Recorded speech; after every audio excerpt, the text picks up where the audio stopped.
I'm very happy that we could win today. It was a very difficult week for us, and we knew that we had to play very well. Because we had not been playing last game at home very well and lost Palmason also injured, so I only have had two right-handed players for a backcourt tonight.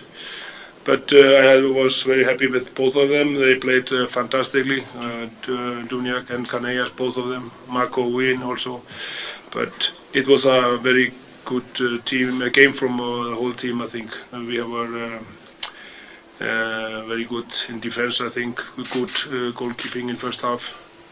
And we made very little errors in attack today, so I'm delighted with our game. Thank you. Dobar večer svima.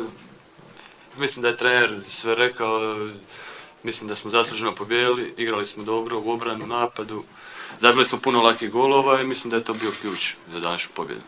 Uvijek je gušt igrati pred ovakvom fantastičnom publikom, nadam se da će rukometni klub Metar riješiti sve probleme i želim im svu sreću u budućem.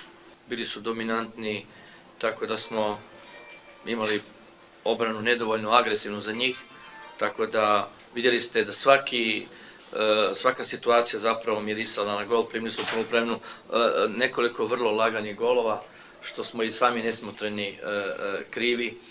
Međutim, opet, i pored svega što smo jako izgubili, opet sam uz moju ekipu i bez obzira što smo izgubili, mi smo puno dobrih utakmica igrali, danas smo jako zakazali, žao mi je zbog publike, što nismo dali jači otpor, ali to je sport, treba se znati gubiti da bi možda bili, da učili nešto od toga. Prema tome, još jednom prilikom čestitam i treneru i Kilu i naravno mom Duvnjaku i to je to. Moram da počnem od čestitki do gostinskата екипа. Секоја чест за вечера напиша докторат по ракомет.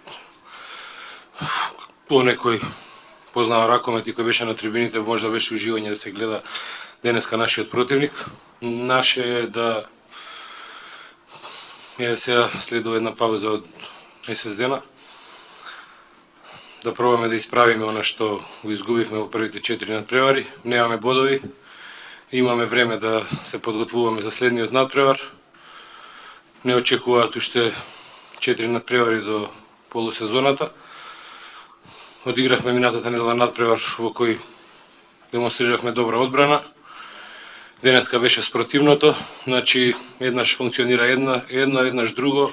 Проблем имаме и работа не чека. Ништо, уште еднаш честитки. Ние колку можевме се боревме, заврши како што заврши, видовте сите. Останува да се спремаме за следниот меч во Шпанија и да пробаме да спасиме нешто. Благодарам. Oni su bili bolji od nas. Mislim da šta god vam sad rekao ne bi bilo uvjerljivo jer su nas oni nadigrali. Mislim da to je tako, drugi put će biti bolje i moramo iz toga izvući pouku. Очигледно беше слабото издание на Митревски и на Коцич. Дали по заминувањето на Станич размислувате за трет голман во тимот? Pa čujte, dugo je prvenstvo. Kako se ono kaže, na kraju se polažu računi i vidimo kako je i sve. Naravno da imamo i određenih problema, ali mislim da moramo se sada malo i srediti, analizirati, sad je pauza. Moram reći to da smo imali loš drijeb, teške utakmice. Nije još ni sve propalo, ali želim reći da sad je najmudrije što možemo napraviti, da analiziramo našu situaciju, da se sredimo na svim segmentima, na svim stvarima, pa ćemo sigurno donijeti pametniju odluku.